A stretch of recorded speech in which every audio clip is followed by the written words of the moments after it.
qui est M. Stéphane Beaulac, professeur à la Faculté de droit de l'Université de Montréal, spécialiste du droit international. Bonjour, M. Beaulac. Bonjour, monsieur. Comment allez-vous? Très bien, merci. On n'est pas en Écosse, là, hein? C'est pas la même dynamique du tout, c'est pas la même chose. Comment on l'appelle, ça, cette consultation populaire?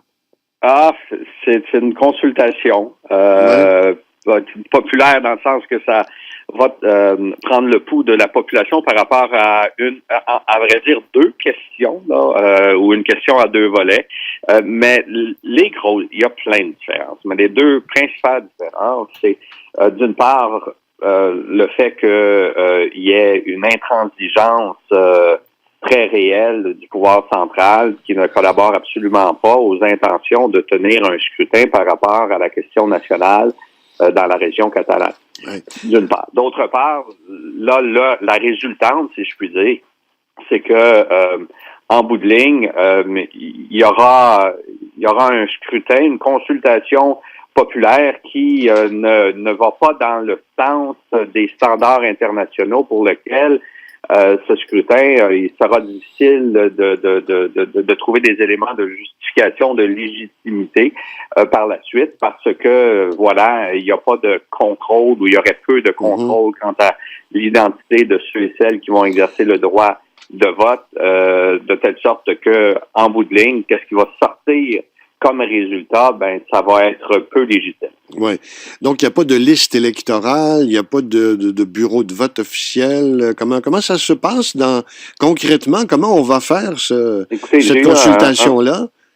J'ai eu un peu d'informations contradictoires. Qu'est-ce qu'on me dit? C'est qu'il va y avoir des stations auxquelles les gens vont se présenter avec une pièce d'identité.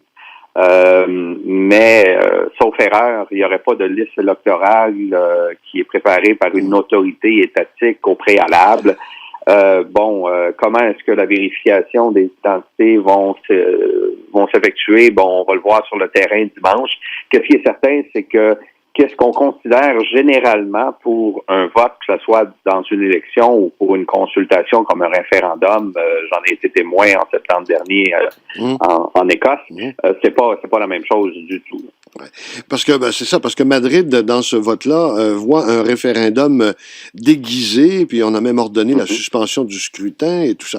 Quelle question on va poser aux Catalans dimanche? Écoutez, je l'ai pas, je vais être franc, c'est au bureau, je les ai pas sous les yeux, mais c'est une question à deux volets. Essentiellement, la première, c'est de savoir si ils veulent exercer l'autodétermination, donc devenir indépendants, et le cas échéant, se séparer, ça c'est le deuxième volet, se séparer de l'Espagne. Ouais. Donc, vous voyez, c'est une question d'intensité, l'un mène à l'autre.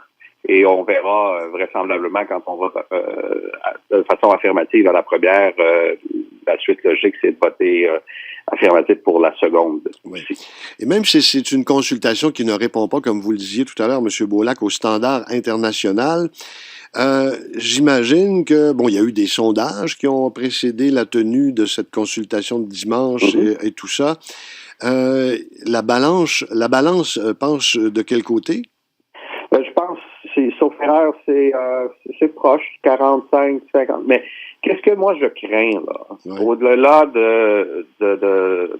par rapport au sondage d'opinion, on va voir comment ça se manifeste dimanche. Qu'est-ce que je crains beaucoup, c'est que ceux et celles qui vont se prêter à l'exercice, qui vont participer à ce vote populaire, soient vraisemblablement ceux et celles qui ont tendance à appuyer la cause.